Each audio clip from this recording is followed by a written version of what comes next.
Why would my replacement call me at 7:14 p.m., only 3 weeks after they fired me, begging for help with a client crisis worth $12 million?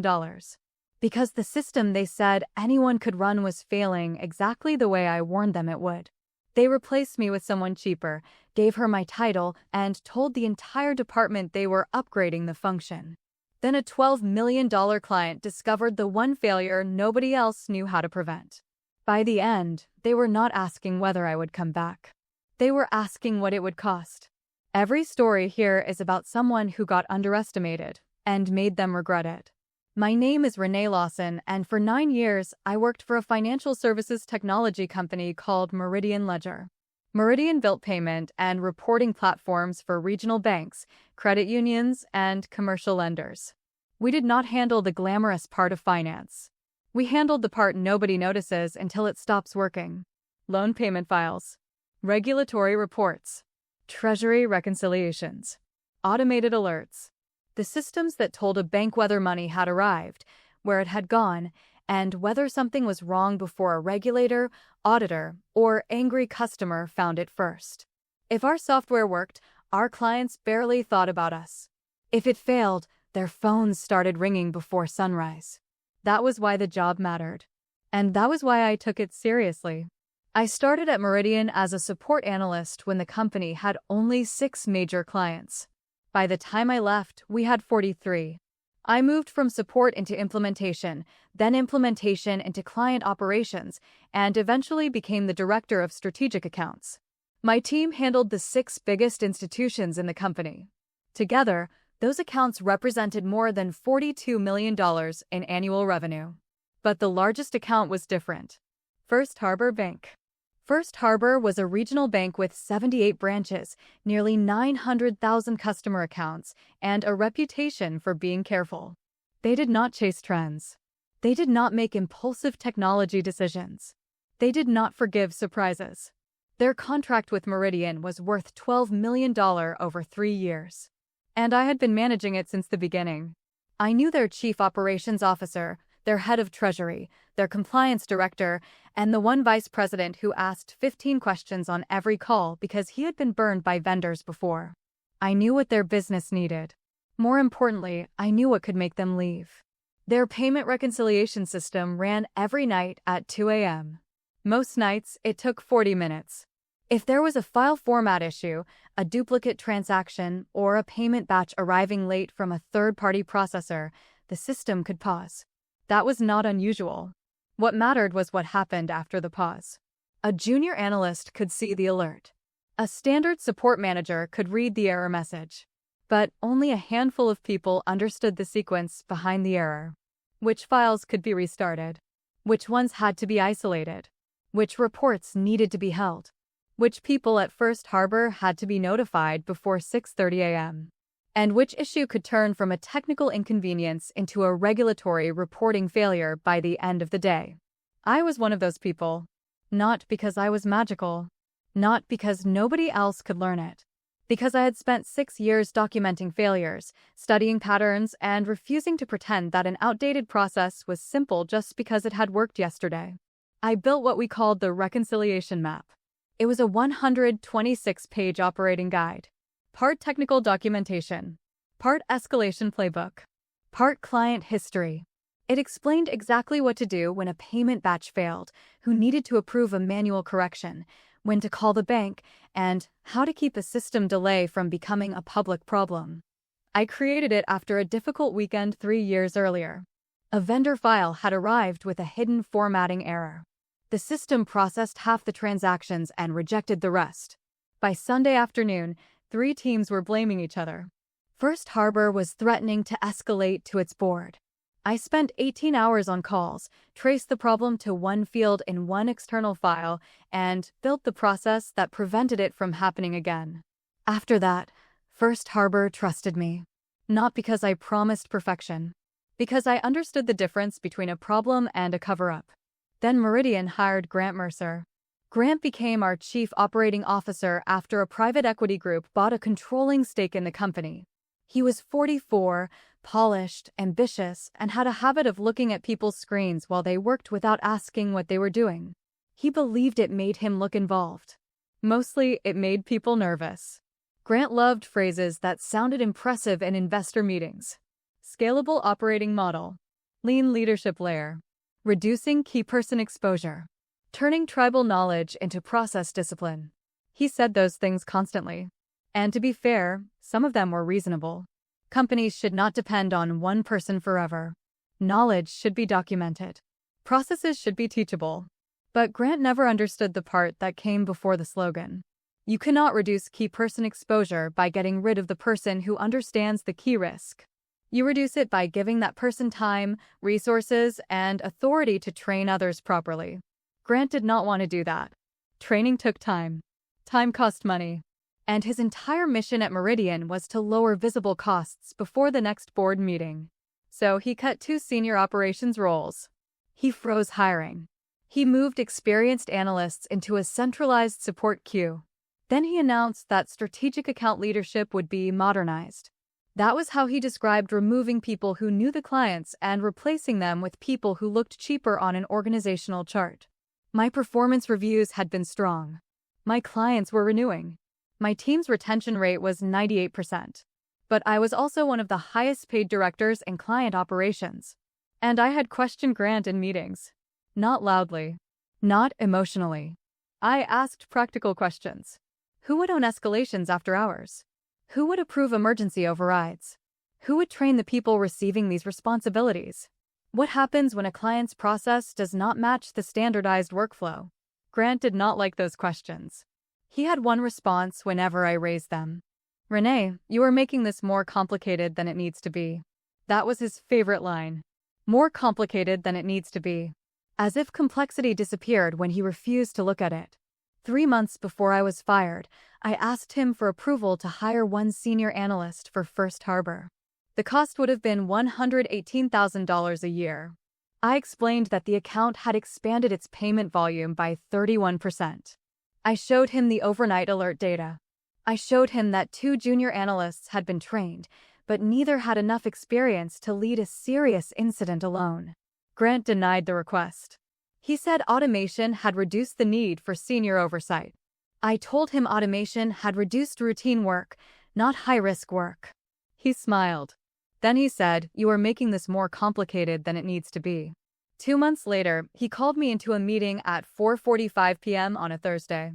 Human Resources was there. So was my new manager, a vice president named Paula Dent. Paula had joined Meridian 6 weeks earlier. She had never met First Harbor. She had never attended an overnight incident call. She had never opened the reconciliation map. But Grant had chosen her to lead the newly modernized Strategic Accounts Division. The HR representative handed me a folder. My position was being eliminated. Not performance-related. Not conduct-related. A restructure. I would receive 8 weeks of severance. My access would end immediately. And Paula would assume responsibility for First Harbor. I asked whether Paula had completed the reconciliation map training. Grant answered before she could. Renee, the documentation belongs to the company. The process will continue. I looked at Paula. She gave me a small, apologetic smile. Then Grant added, "No one is irreplaceable." I nodded. He was right about that. No one is irreplaceable. But there is a difference between being replaceable and being replaced before the replacement is ready. At 5:18 p.m., I handed in my laptop. At 5:25 p.m., my employee credentials were shut off. At 5:31 p.m., I walked through the lobby with a cardboard box containing a notebook, a coffee mug, and a small award First Harbor had given our team after a successful audit. The award said, "Trusted Partnership." I almost laughed when I saw it. Grant had decided that trust could be reassigned with a new title. What he did not know was that some systems keep records long after people stop paying attention. Before they cut my access, I had completed one final compliance requirement that Grant never bothered to understand. It was not a secret file. It was not company property I took with me. It was a mandatory risk certification tied directly to First Harbor's contract. And when the overnight system failed 3 weeks later, that certification became the one thing Meridian could not replace with a new org chart. For the first 2 weeks after I left, I heard nothing. That was not surprising. Companies often become quiet after a termination. They want the story to settle. They want everyone remaining to believe the transition is smooth. They want the person who left to feel forgotten. I did not give them anything to react to. I did not email former clients. I did not call my old team. I did not post vague messages online about betrayal, growth, or new beginnings. I reviewed my separation agreement carefully. It prohibited me from sharing confidential information. It prohibited me from soliciting clients. It prohibited me from interfering with Meridian's business relationships. Fine. I had no interest in doing any of those things. I spent my first week sleeping past 6 a.m. I took my daughter to school. I cleaned out a closet I had ignored for 2 years. I updated my resume. Then I started talking to recruiters. Quietly. Professionally. By the second week, I had 3 interviews scheduled. One was with a payment services company in Chicago. One was with a consulting firm that specialized in bank technology risk. And one was with a smaller software provider that had been trying to win accounts from Meridian for years. I did not tell them anything confidential. I did not need to. 9 years of leadership experience spoke for itself. Then, on a Monday morning, I got a text from an old colleague named Omar. Omar had been one of my senior analysts. He was smart, careful, and more loyal to the work than to any executive. The text said, "Can I call you?" Nothing confidential. Just checking in. I called him. He sounded tired. He told me Paula had reorganized the First Harbor support structure. She had divided responsibilities across 3 teams. One team handled standard support tickets. One team handled technical escalations. One team handled client communications. On a slide, it looked efficient. In reality, it meant no one owned the whole incident. The people who knew the technical systems did not know the client's reporting obligations. The people who knew the client did not have authority to authorize technical action. And the people who had authority were often unavailable after 6 p.m. Omar said Paula had asked the team to stop over-escalating routine alerts. That was Grant's language. Routine alerts. I asked Omar whether First Harbor had experienced any recent failures. He said there had been 2 minor overnight delays. Nothing public. Nothing catastrophic. But the team had noticed a pattern. The same external processor was sending files later than usual. The delays were small. 12 minutes one night. 19 minutes the next. Then 27. I asked if the files were from the same source. He said yes. I asked whether anyone had compared the updated file schema to the older reconciliation rules. He went quiet. Then he said, "I do not know." That was the first warning. Not the crisis. The warning. The kind that someone with experience notices before everyone else has enough information to be concerned. I told him I could not advise him on Meridian's client systems. I reminded him that I no longer worked there. He understood. But before we hung up, I said one thing. Make sure every concern is documented through the proper internal channel. He said he had already done that. 2 days later, I heard from another former colleague. Paula had dismissed Omar's escalation note. She said he was anchored to Renee's old model.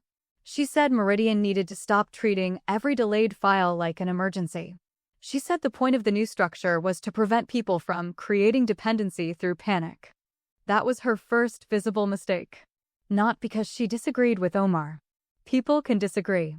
Her mistake was turning a documented operational risk into a personality issue. Instead of asking whether the delay pattern mattered, she asked whether the people raising it were too attached to how things used to be done. Then she told the team to close the internal risk ticket. Closed. No follow-up review. No meeting with compliance. No client notification. No testing of the processor feed. Nothing. The system had warned them. They had clicked resolved. At 7:14 p.m. on the Friday of my 3rd week away, my phone rang. The number was unfamiliar. I almost ignored it. Then it rang again. I answered. "Hello." There was a pause. Then a woman said, "Renee, this is Paula." I recognized her voice immediately. But I said nothing. She sounded different from the person in that conference room. No careful smile. No corporate confidence. Her breathing was quick. She said, "I know it's late. I am sorry to call you." I waited. Then she said, "We have a situation with First Harbor." I said, "I no longer work for Meridian." "I know." "Then you need to contact your internal escalation team." "We have. We are trying to resolve it." "Then I hope you do." She hesitated. Then she said, "The overnight reconciliation process failed." I stayed quiet. She continued, "The system processed part of the payment batch, but we cannot confirm the status of the remaining transactions. The bank has paused its morning reporting. Their compliance team is involved. They're asking whether the issue affects customer balances." That was serious. Very serious. But still, it was not my crisis to solve. I asked, "What did your internal incident manager say?" She said, "We do not have one assigned yet." "What did the technical team say?" "They are looking at it." "What did the First Harbor contract require you to do?" She went quiet. That was the question. Because the contract did not just require Meridian to fix problems. It required specific notification steps, specific response times, specific reporting.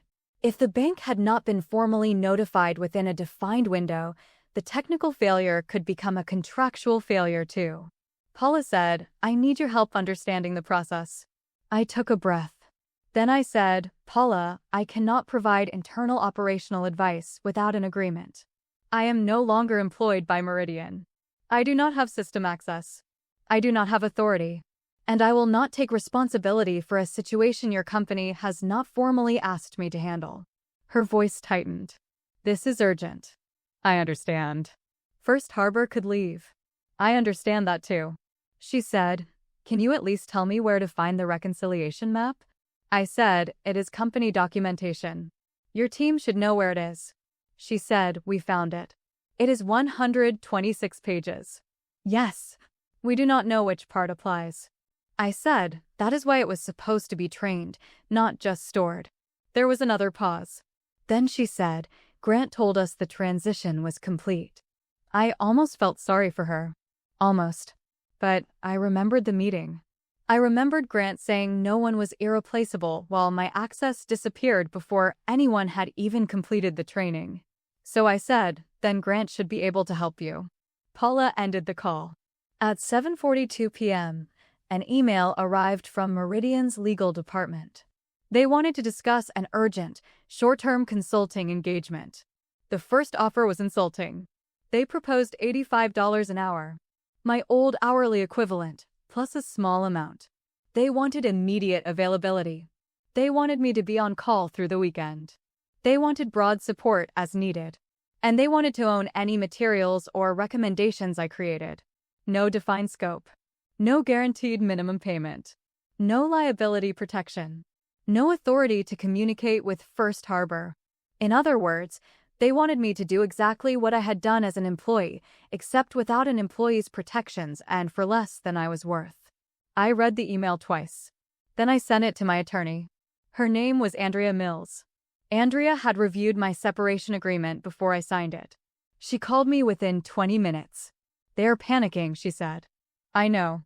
Do you want to help them?" "I want to help the client if I can do it properly. But I am not rescuing Grant for free."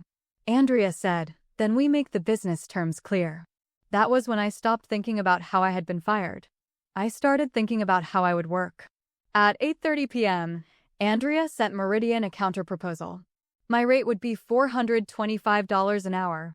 There would be a 20-hour minimum, paid in advance. The engagement would be limited to First Harbor's reconciliation incident and operational recovery. I would have no responsibility for system access, technical execution, or decisions made without my written approval. Any communication to First Harbor that referenced my recommendations would require my review.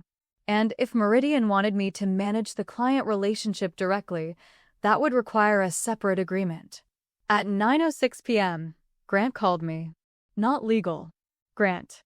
He did not say hello. He said, "Renee, this is not the time to negotiate." I said, "You are right. This is the time to decide whether you need my help."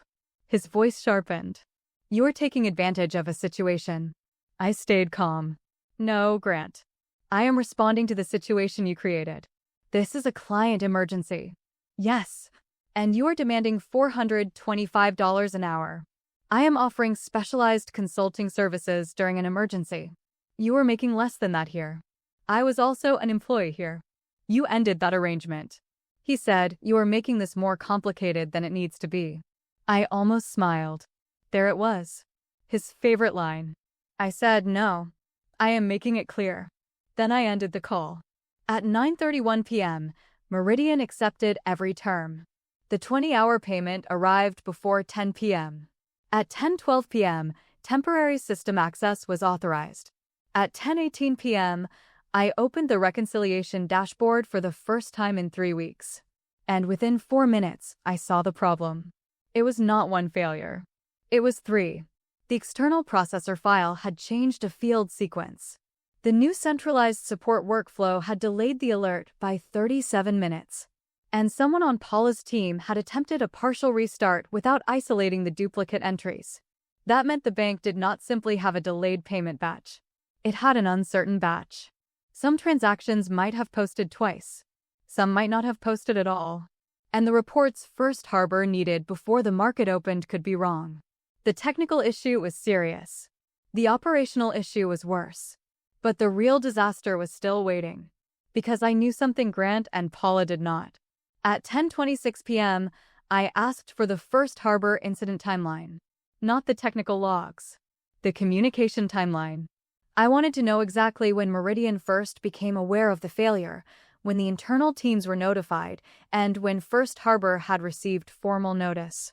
Paula sent the records. I read them slowly. At 2:07 a.m., the first automated alert had been generated.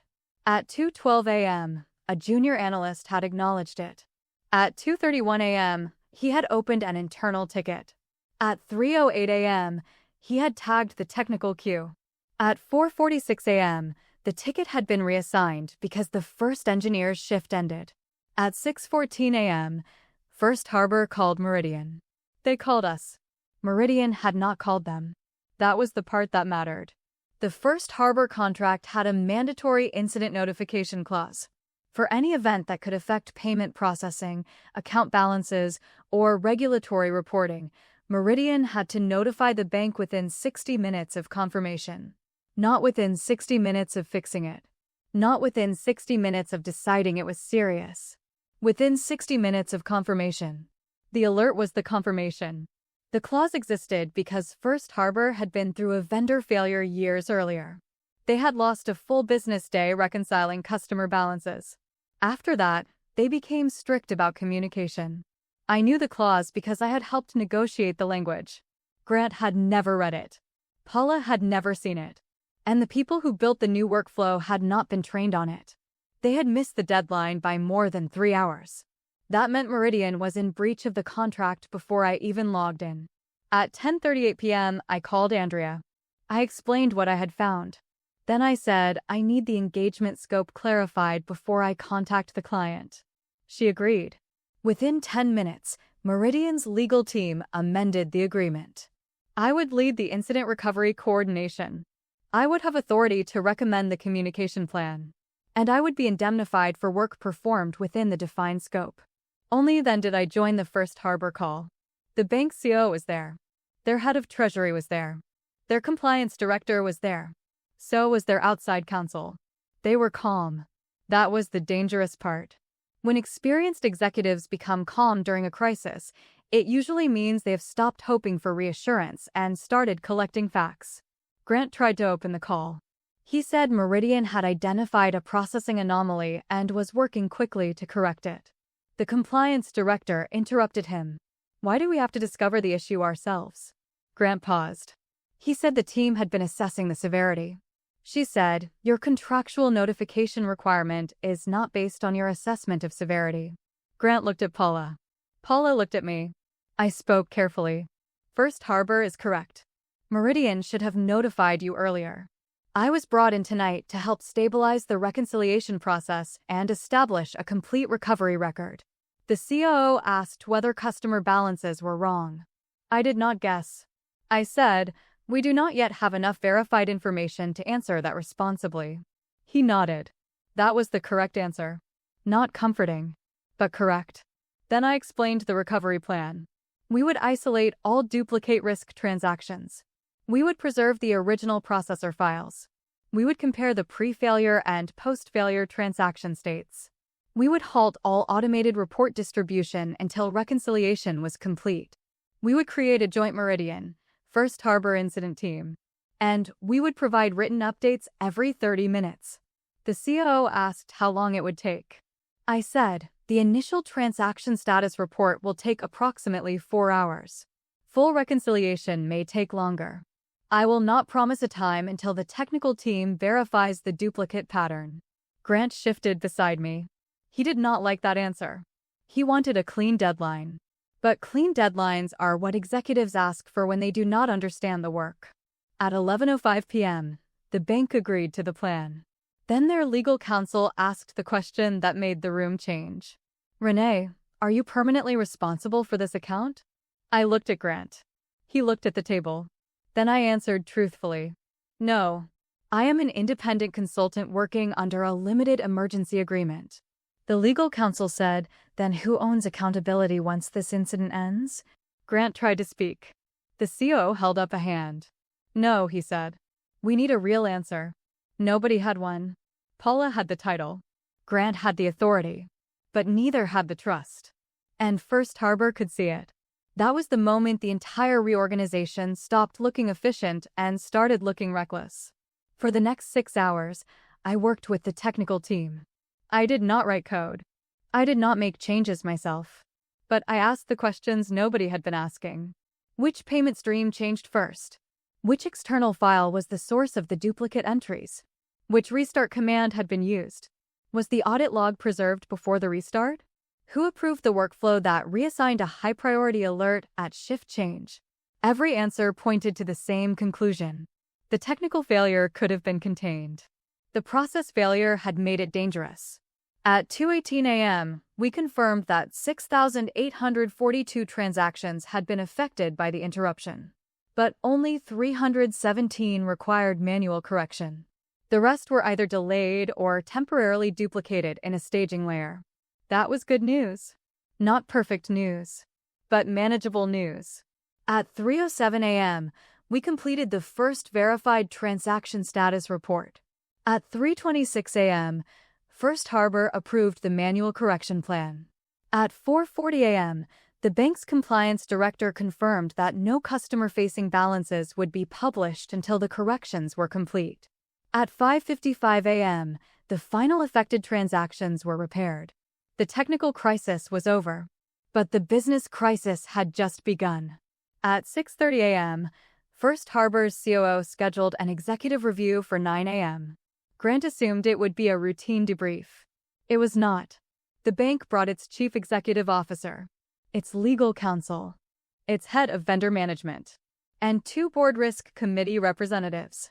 Meridian brought Grant, Paula, the general counsel, the chief technology officer, and me. The First Harbor CEO began with one question. Why was the person who led this recovery not the person responsible for our account yesterday? Grant said Meridian had recently implemented a more scalable model.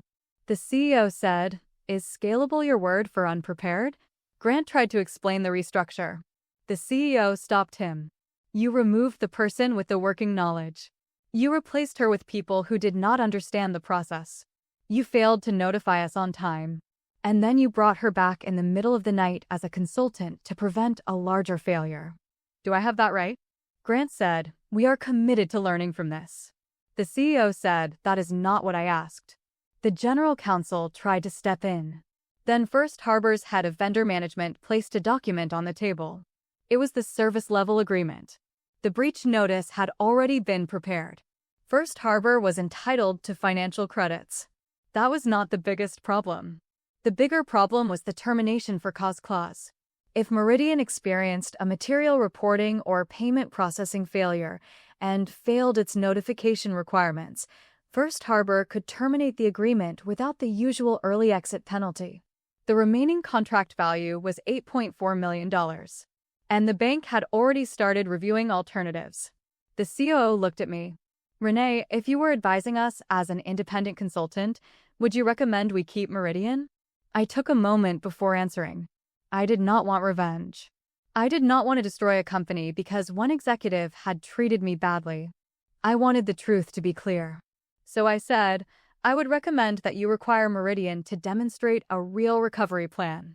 That plan would need accountable leadership, trained escalation coverage, documented client notification procedures, and evidence that the company understands why this incident happened. Without those things, I would not call the risk resolved. The COO nodded. Then he turned to Grant.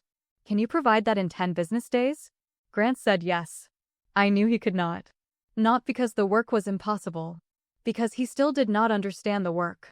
Over the next 10 days, Meridian tried to build what it had destroyed. They asked me to extend my consulting agreement. This time, the rate was not questioned.